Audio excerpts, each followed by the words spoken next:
Okay, good morning! Mapagpalang umaga mga kapatid.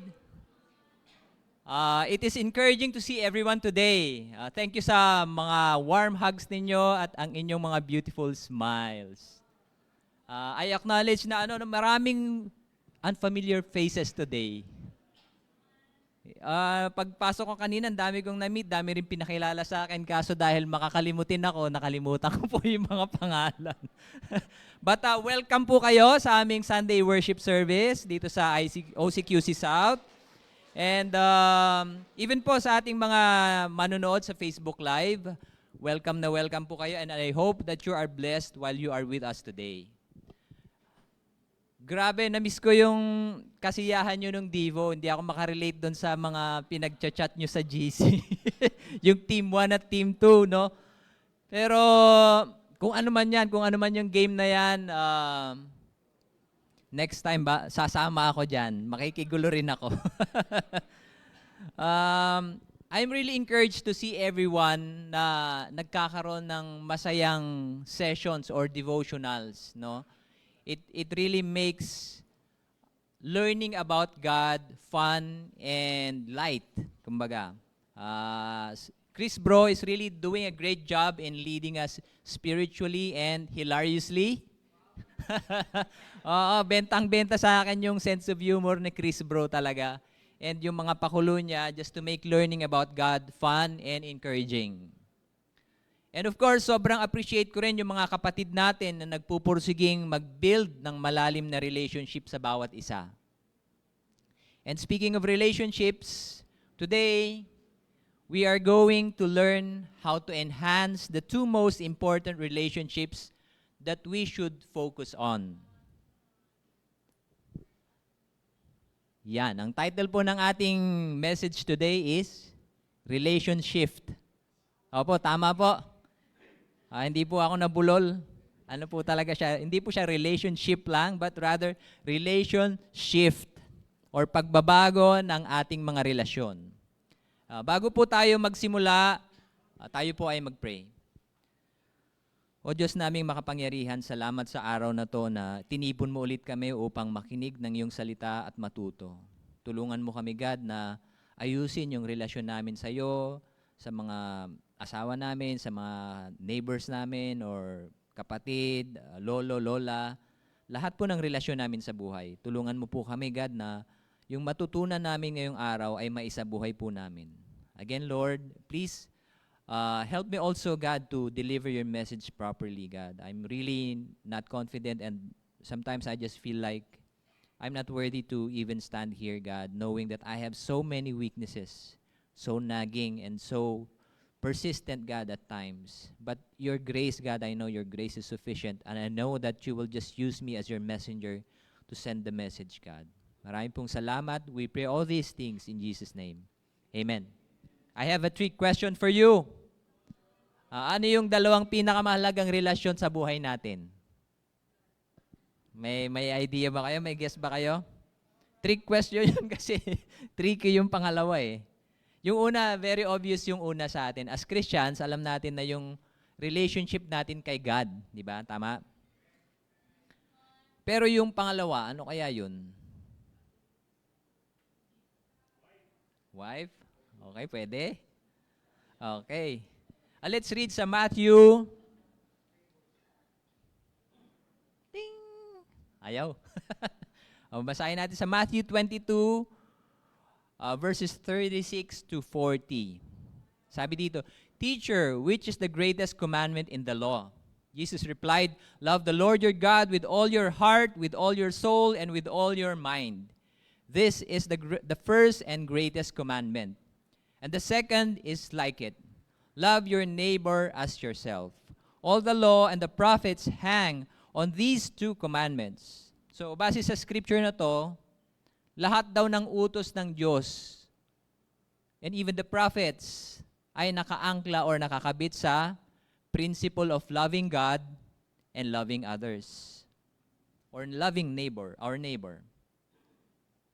Kung mapapansin natin ang Ten Commandments, yan. Totoo yung claim ni Jesus no na it's just categorized into two. Yung first three, actually, it's about loving God. Kung babasahin nyo, no?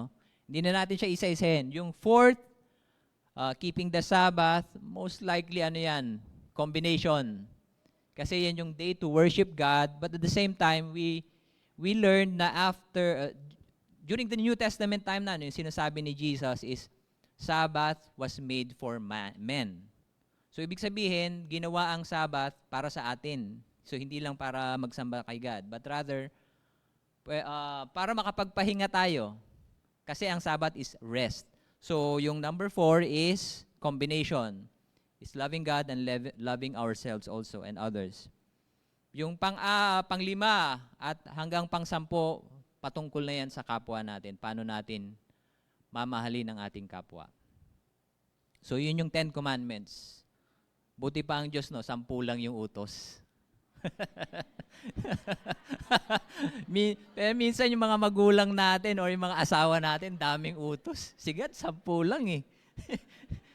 Anyway, so ano ang principle na makukuha natin dito sa greatest commandments na to, no? No, dapat pala all our relationships or lahat ng ginagawa natin is motivated by the intention to love God and love others. So very straightforward po itong utos ni God. And I suppose, sundan lang po natin yung principle of loving God and loving others, sure na magiging okay po tayo. So yun po, tapos na po yung lesson natin. Humayo kayo at magmahalan. Joke lang po. Sa totoo lang, napakadaling sabihin, no? Pero mahirap po siyang gawin. Relationships are messy, complicated, kaya mahirap i-maintain. Kaya nga madalas hindi okay yung relationship natin kay God, and most especially sa mga kapwa natin, kasi it's really hard. So, paano ang gagawin natin kapag ganito na nga yung state ng ating relationships? That's where we need a relation shift. So, meron po tayong 2 tips kung paano magkaroon ng relation shift. First point is, remember. Yan. Madalas ang root cause po ng pagkasira ng relasyon natin is pagkalimot. Lalong-lalo na po yan sa mag-asawa. Di ba? Nakalimutan mo na namang itapon yung basura kagabi. Ganyan. So, okay, hindi mo ba naalala, honey, anniversary natin ngayon? Di ba? Di ba sinabi ko na yan sa'yo dati, paulit-ulit na lang. Nakaka-relate ba kayo? Hindi, parang wala namang ganun dito. Parang sa ibang church ata yun. Relate ba? But, I'm not referring to these kinds of incidents of kalimot. Yes, cause talaga siya ng minsan hindi pagkakaunawaan or tampuhan sa mag-asawa. But there's a deeper reason why this is happening. Ang pagkalimot po na nakakasira talaga sa ating relasyon sa Diyos at sa kapwa natin ay ang pagkalimot sa mga biblical beliefs or principles at even mga pangako ni God na dapat ay sinasabuhay at pinangahahawakan natin bilang mga Kristiyano. Sabi sa Proverbs 3, 1-4, ayan o, tatay ko nagsulat. Sabi niya, my son eh. My son, do not forget my teaching, but keep my commandments in your heart, for they will prolong your life many years and bring you peace and prosperity. Let love, faithfulness never leave you. Bind them around your neck, write them on the tablet of your heart. So bago pa maimbento yung tablet, meron na sa heart natin yan. Then you will win favor and a good name in the sight of God and men. So, yun. Marami po ang mga biblical beliefs or promises na ito, no? So, example. Jesus is Lord, Jesus and Savior. O kaya, God is the source of our everything, even our ability to produce wealth. So, He will supply all our needs. Ano pa? God's timing is not the same as ours. Ano pa? When a man and a woman marries, they become one. So, ilan lang po to sa mga halimbawa ng mga biblical beliefs na pinangahawakan natin bilang mga Kristiyano. So, marami pa po yan. And when we forget these things or act as if these were not true, then nagkakaroon ng problema ang ating relasyon sa Diyos at sa ating mga kapwa. I'll give you real life examples. Sabihin natin, Lord, ang tagal ko nang pinagpipray na magka-boyfriend or girlfriend ako. Bakit hanggang ngayon wala pa rin? Ito na lang kaya, yung kahit hindi Christian, at least nagkakagustuhan kami, ito na lapit na. Di ba? So anong truth ang nakakalimutan doon? It could be that God's timing is not the same as ours. Di ba?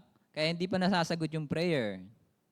Or it could, doon yun, sabi yun, di ba, sa Ecclesiastes 3 verses 11. Also, it could be that God has something better in store for us. Di ba? Sabi sa Jeremiah 29, He knows the plans He has for us. Right? So these are the promises na minsan nakakalimutan natin. Ito pa, Lord, bakit ang hirap pa rin ng buhay ko? Lagi akong short sa budget. Pwede bang wala muna akong ibigay ngayon? Wala muna akong ibalik sa'yo? Baka maabusan ako eh. So ano yung nakakalimutan? Nasa Diyos galing ang lahat. Right? Even yung ability natin na mag-earn, the ability to produce wealth, galing yan sa Diyos. So if we remember that, hindi tayo magdadamot sa Kanya kasi galing yun sa Kanya, ibabalik mo na nga lang eh. Right? And it could be that nakakalimutan natin that to seek first His kingdom and His righteousness so that all these things, nung sinasabi ni Jesus to sa Matthew, He was referring to about love of money. Sabi niya, paano kayo magkakaroon ng sapat? Seek first His kingdom. Right? So, you see, remembering or reminding ourselves of the fundamental beliefs that we have as Christians can make our relation shift.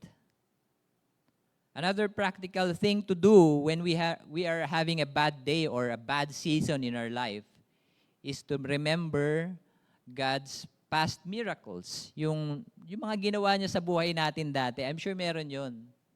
Diba? Ngayon, kung probably alam mo masama yung season mo, yung buhay mo ngayon, alalahanin mo yung mga ginawa ng Diyos sa'yo dati. Sa Psalm 77, di na tayo pupunta doon, no? Pero, etong psalm na to, nagkukwento yung psalmist, nag-express siya ng heart niya kay God, na parang, God, bakit kinalimutan mo na kami? Lagi kaming defeated. Alam mo yon, yung masama talaga yung yung na-experience niya sa buhay. And yet, at the end of it, ano nangyari? He remembered the good days ng Israel at ng buhay niya. He remembered the miracles that God gave or made noong past. And nagbago yung kanyang yung perspective. From someone praying na parang kawawang-kawawa and feeling niya hindi siya pinapakinggan ni God, yung dulo nagpipraise na siya. So when we remember the things that God did for us in the past, mababago yung perspective natin. Ikaw kapatid, anong mga kabutihang loob or milagro sa buhay ang ginawa ng Diyos na kailangan mong alalahanin? It doesn't necessarily have to be yung personal na nangyari sa iyo, no? But those things that you witnessed doon sa ibang tao. Kasi meron yung mga ganun yung nakita mo sa isang brother or sister mo na ganito yung naging buhay niya, and yet God was so faithful and inayos niya yun. Those things, inspiring yon, and it can change your heart.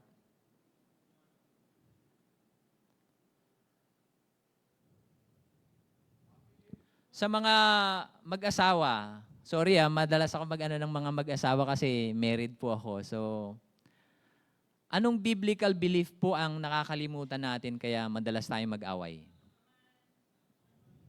Ano kaya? Ako, I think it's the truth about oneness. About oneness. Sa Genesis chapter 2, verses 24, it says, For this very reason, a man shall leave his father and his mother, and be joined to his wife, and they shall become one flesh. Iisa lang tayo. So dapat magkakapit tayo sa lahat ng bagay at lahat ng pagkakataon. Ikaw ba, kaya mo bang suntukin yung sarili mo? Kung alam mong ikaw din yon, di ba? Hindi. Kung nare-realize mo na ikaw din yung asawa mo, baka magdalawing isip ka sa mga sinasabi mo or ginagawa mo sa kanya. Pag nakakalimutan natin that we are one,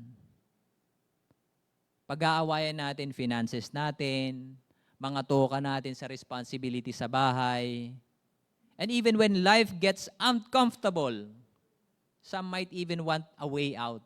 Alam mo yung gusto na maghiwalay? Di ba?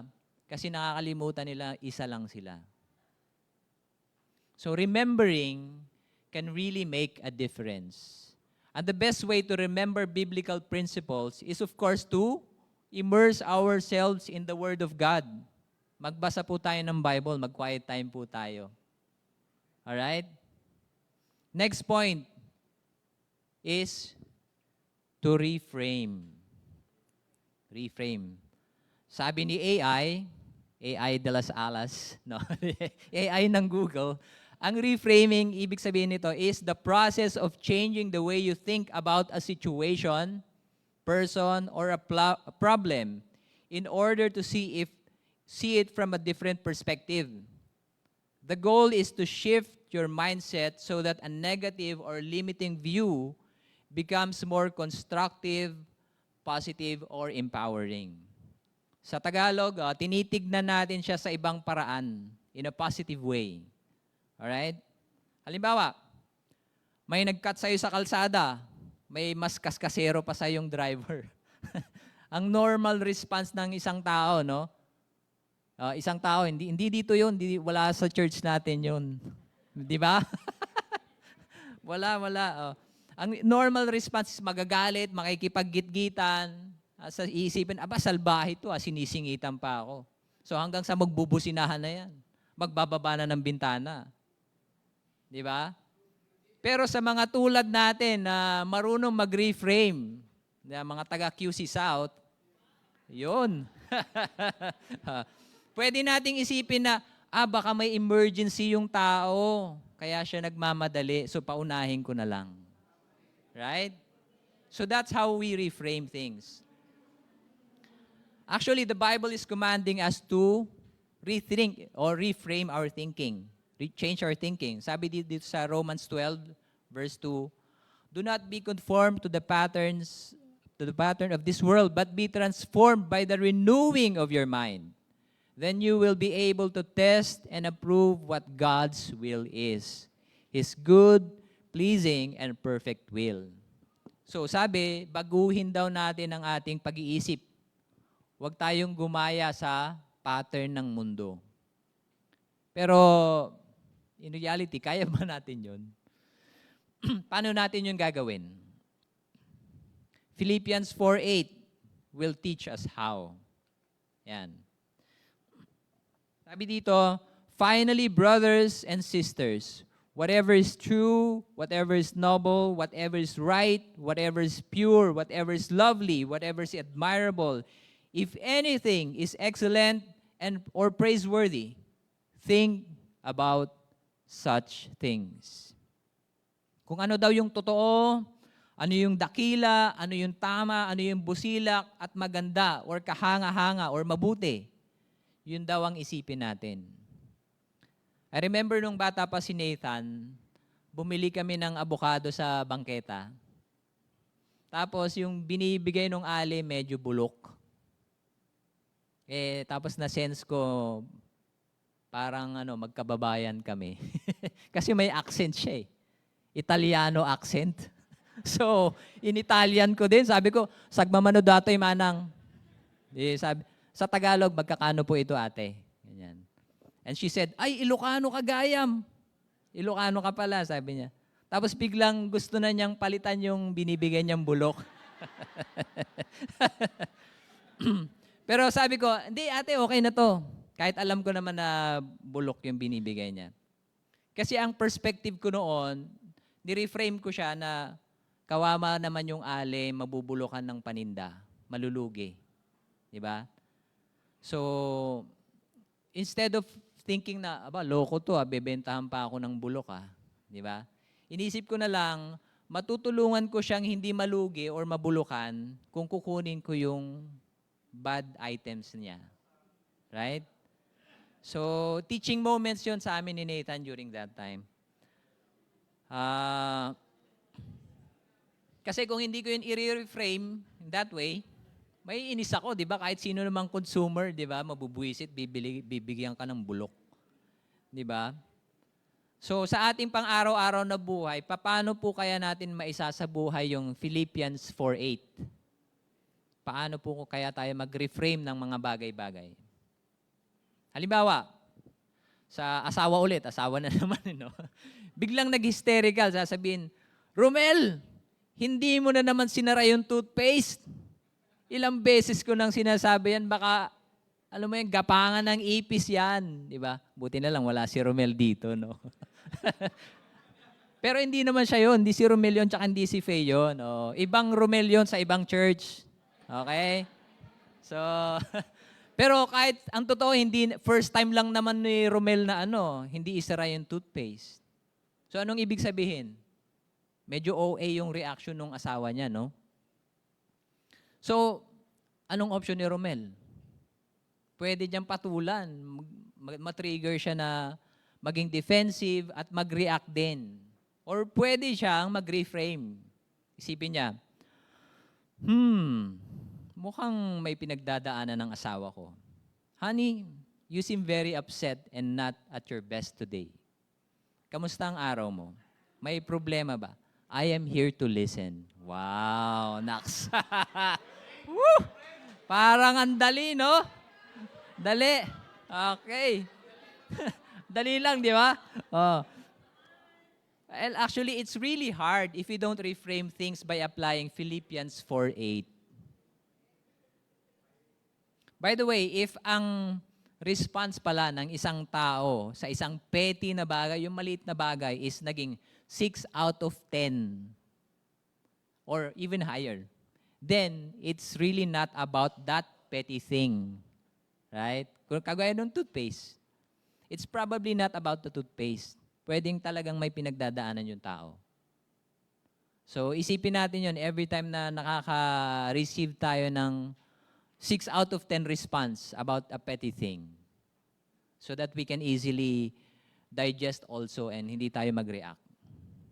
How else can we apply Philippians 4:8? Kung sa Rotary Club, may tinatawag silang 4-way test.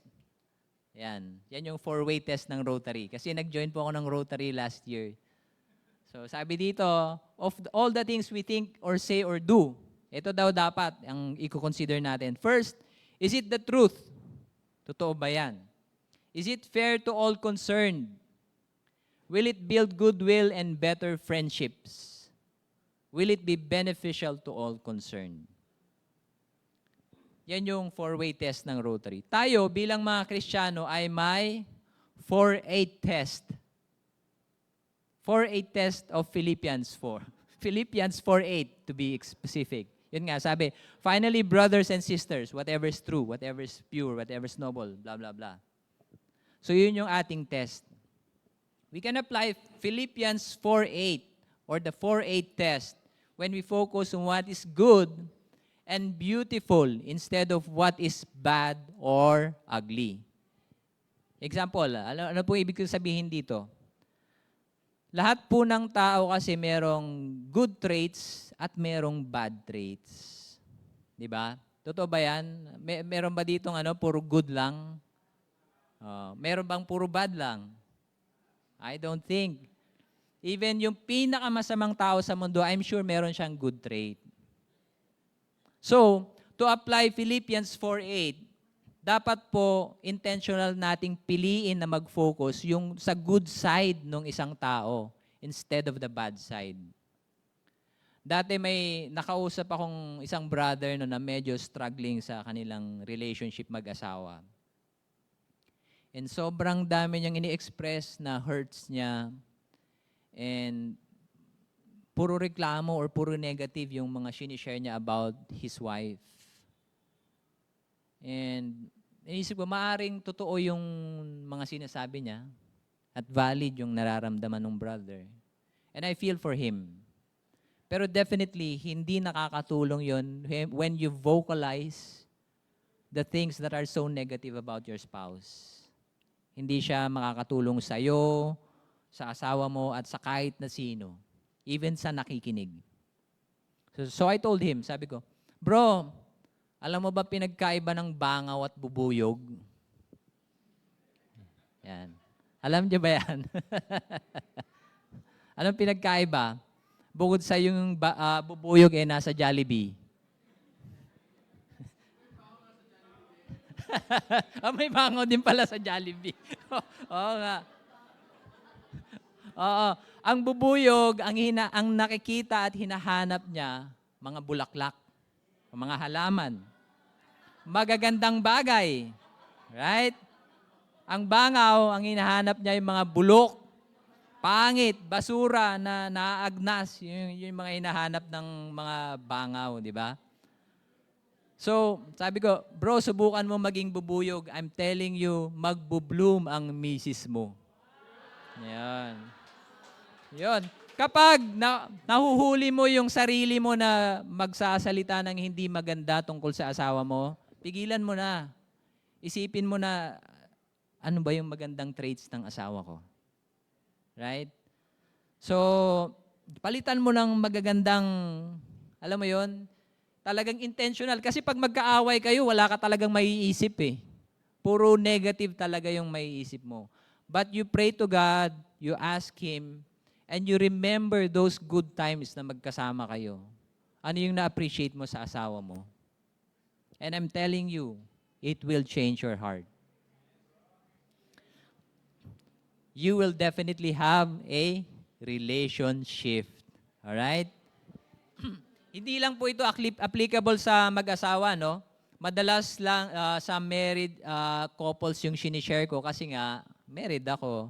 Pero practical din po siya sa mga boss natin, sa magulang natin, classmate, teacher, and even strangers.